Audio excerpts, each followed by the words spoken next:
Cara, um canal aqui comentou, um canal chamado Contradições da Bíblia. O nome já aparece aqui para ofender bem, para continuar ofendendo sempre. Ele disse, o Iago está quase falando que o criacionismo deve ser debatido em universidades. Eu acredito que, em termos científicos, a gente perdeu os criacionistas, né? Eu sou um criacionista, deixa eu ofendê-lo aqui profundamente. Não é? Eu sou um criacionista daquele assim, foi Deus criou tudo em 6 dias, Adão e Eva, aquele negócio todo mesmo. Mas eu acredito nisso porque eu leio em Gênesis. Você não vai me ver discutindo evidência fóssil ou o que é que seja, porque eu não sou cientista, né? E eu assumo uma perspectiva de fé. E eu acho que cientificamente não existe, assim, eu acho que não existe como os criacionistas darem a volta por cima disso aí. Eu, por causa da minha fé, de novo, eu não estou dizendo que é uma evidência científica, ou então eu vi lá o Adalto Lourenço falando, o Marcos Eberlin, e fui convencido cientificamente e tal, porque eu leio esses caras e eu tenho a impressão de que aquilo tá meio esquisito, sabe? Sabe o cara de música, o cara que não é músico? Eu não sou músico, eu não sei a diferença de um dó para um ré, mas às vezes eu tô ouvindo uma música assim e digo, meu irmão, alguma coisa não tá normal aí, alguma coisa tá fora do que tinha que estar, né? Você percebe que não tá bonito, né? Eu leio esses caras, eu leio os cientistas criacionistas. Eu não sou cientista, eu não tenho conhecimento em biologia, eu não tenho conhecimento em física, eu fiquei de recuperação em biologia na escola. Como é que eu vou ficar falando sabe, de evolução por aí? E eu leio, e eu não sei, sabe, eu não sei explicar aquela coisa. Mas, meu irmão, esse negócio não parece legal. Não sabe, não parece convincente para mim, sabe? Por mais que eu concorde, em tese, com o que tá posto ali. Mas, talvez tenha eu sou criacionista por causa da minha fé, ponto.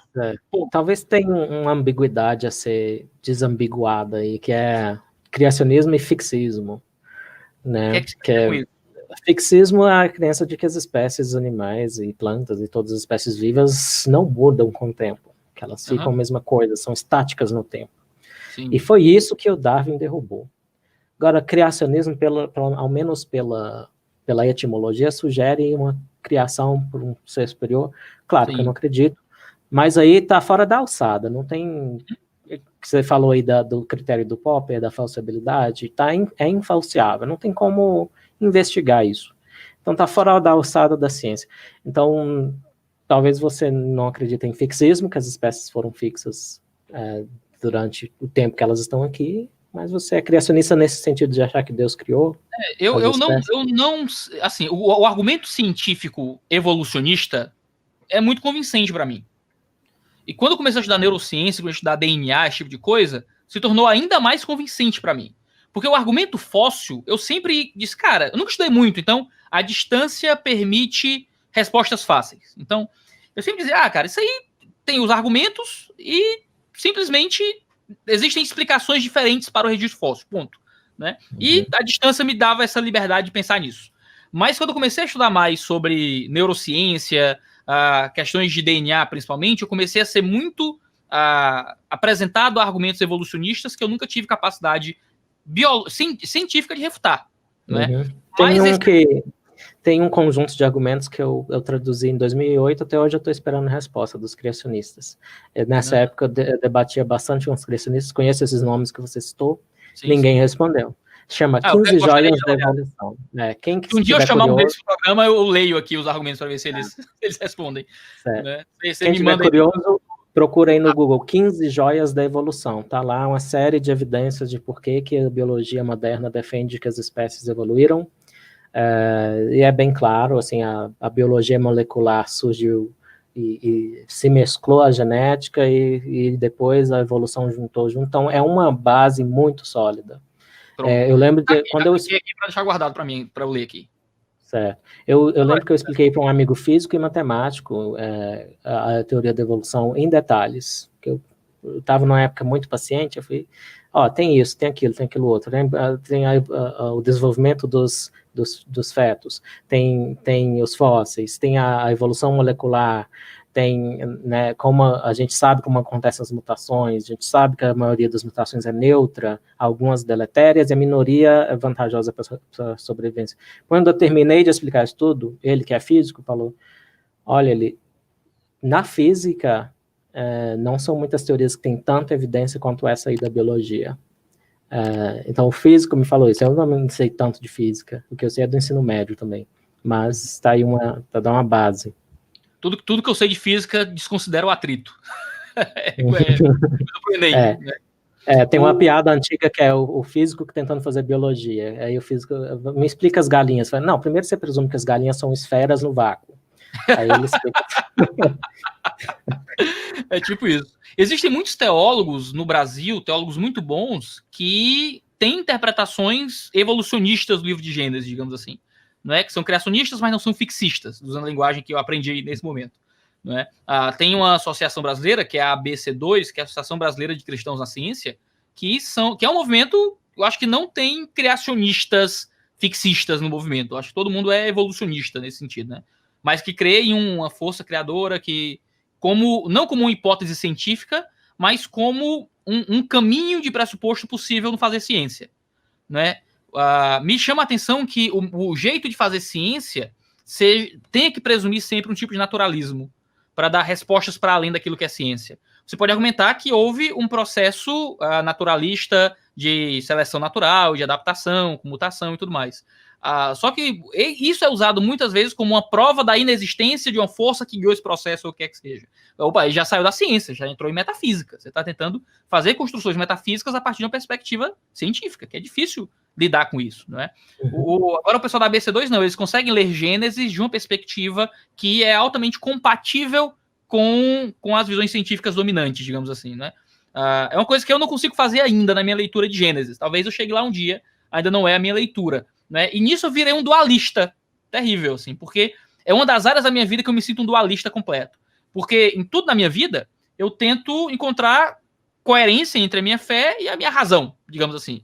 Então, na economia, na biologia, na criação de filhos e tal, eu entendo que os meus pressupostos de fé coadunam com aquilo que eu vejo na realidade. A única área da minha vida em que eu não encontro isso é nessa questão da evolução das espécies e tudo mais. Porque eu leio Gênesis de um jeito muito tradicional, e eu olho para o argumento científico e eu vejo outra coisa. Né? Para mim seria muito fácil assumir outra leitura teológica, mas eu ainda estou tentando ser convencido teologicamente por isso. Né? E é uma área da minha vida que ainda não está resolvida para mim. Né? Eu tenho uma leitura teológica que não coaduna com o que eu observo de evidência na realidade. Né? Uhum. Em parte, eu atribuo isso ao fato de que eu creio que não existe espaço dentro do ambiente acadêmico para pesquisas que não pressuponham uma perspectiva específica acerca da origem da vida. Não é? Porque ciência não se faz com um outsider. Não vai ser um Adalto Lourenço, um Marcos Eberlin, que vai fazer alguma coisa e vai... você tinha que ter uma comunidade, uma história, uma tradição de construção, de pensamento e tal. E eu acho que não existe isso dentro da ciência moderna. E nunca vai existir, creio eu. Tanto por um cenário político específico, como por algo que foi dado, um argumento que foi dado, já que não pode ser nunca questionado, nem em nível teórico. Eu não sei se você assistiu um documentário chamado Expelled, No Intelligence Allowed, que fala sobre pessoas que tentam propor... tinha até artigo de gente que propôs como uma das hipóteses possíveis em uma série lá de tal, um design inteligente, alguém que guiou o processo e o cara era demitido por isso. Né? Simplesmente porque era uma coisa que queriam expurgar da comunidade científica. Não sei o quanto é fake news, também sei, porque eu não fui avaliar, havia muito tempo, mas...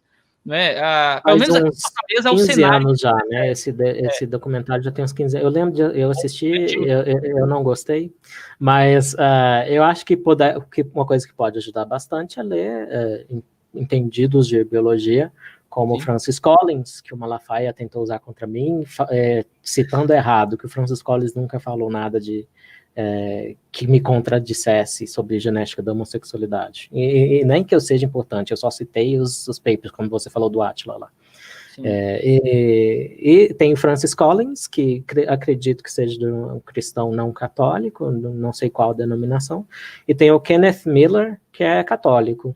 E o Kenneth, vou só procurar se Miller mesmo, acho que com certeza, e o Kenneth Miller, ele ficou famoso porque ele foi, isso mesmo, Kenneth Miller, ele ficou famoso porque ele foi naquele julgamento de Dover, quando uma escola americana, né, ele tem Board of Education, é tipo um órgão público que decide o conteúdo do currículo das escolas, e ele foi chamado como testemunha científica para falar, né, se cabe ou não cabe colocar em design inteligente, e esse julgamento, e ele fez uma boa defesa da teoria da evolução nesse julgamento, e uma boa refutação dos argumentos do povo do design inteligente. E mais, não foi ele que fez isso, mas aí a parte do julgamento que defendia não incluir o design inteligente por não ter mérito científico, eles descobriram que o livro didático que eles queriam usar, que chama Of Pandas and People, de pandas sobre pandas e pessoas, ele era literalmente um livro criacionista em que fizeram o Ctrl+U lá do Word e só mudaram criador por designer. Então, ou seja, era criacionismo, e uma tese que queriam provar no tribunal é que design inteligente não tem nada com criacionismo. Então, foi uma grande derrota para os criacionistas e adeptos do design inteligente, porque o design inteligente supostamente deveria ser mais secular, menos atado a uma visão teológica, menos atado a denominações religiosas, mas foi revelado que nos detalhes não é bem assim, era exatamente o mesmo livro, só mudaram criador e criação por designer e design inteligente. Então, você tem razão, eu acho muito improvável, mas nada é impossível. E se propuserem, eu nem... Olha o Oliveira dizendo que não é impossível, criacionismo, vamos lá! Mas se tem, um cientista tem que ter na cabeça uma distinção clara entre possibilidade e probabilidade, né? Sim, possibilidade, sim. O nosso universo permite muitas, probabilidades tem tantas, né? Então, eu gosto muito de um filósofo chamado Daniel Dennett, que é um desses ateus aí que você provavelmente não gosta, mas ele é um filósofo muito bom. Ele é muito bom, e eu lembro de ler um ensaio dele sobre essa coisa, o que é probabilidade, que é possibilidade. Então, para saber se uma coisa é provável de existir, você parte da lógica, então não pode ser contraditório, não pode ser um quadrado redondo, da matemática e a lógica, né? Que é o nível mais fundamental de considerar se uma coisa é possível ou impossível. E daí você vê a probabilidade de fisicamente isso existir, né, um ser vivo que tenha 100% de aproveitamento energético não é possível fisicamente falando, que máquinas térmicas não podem ser 100% eficientes. E por aí vai, e aí chega a biologia. Então tem todo o fenômeno de vida que a gente conhece é o do nosso planeta, né? E aí, conhecendo os genomas dos seres vivos que vivem aqui, o código genético, que não é a mesma coisa que genoma, é uma confusão que é muito comum, e ver se, por exemplo, você está propondo que um unicórnio existe. Aí a gente sabe responder se é provável ou é improvável. A resposta é que é improvável, sabendo que a gente sabe dos equídeos, né, que é o que mais se assemelha a essa entidade. Então tem que estar bem claro na cabeça de um cientista a distinção entre ser possível e ser provável. O que eu estou falando é que possível qualquer coisa muita coisa não qualquer, mas muita coisa é possível. Eu só gostaria de ver como formular uma hipótese científica que tenha nas premissas um ser inefável, né, que não se manifesta para todos, claramente, pode se manifestar, né, dizem que se manifesta, para mim nunca se manifestou, né, e até tem um filósofo, Alvin Plantinga, que é muito bom filósofo cristão, que eu leio. O Alvin Plantinga diz que a fé é uma coisa que tem que vir, que tem que estar no indivíduo, é como se o ateu fosse um deficiente, que ele não tem essa anteninha divina ligada. Não sei, é possível? Mas é provável, né? Depende da sua percepção. Não, eu sou ateu porque eu considero improvável a existência de qualquer coisa que mereça ser chamada de Deus. É essa a minha resposta curta.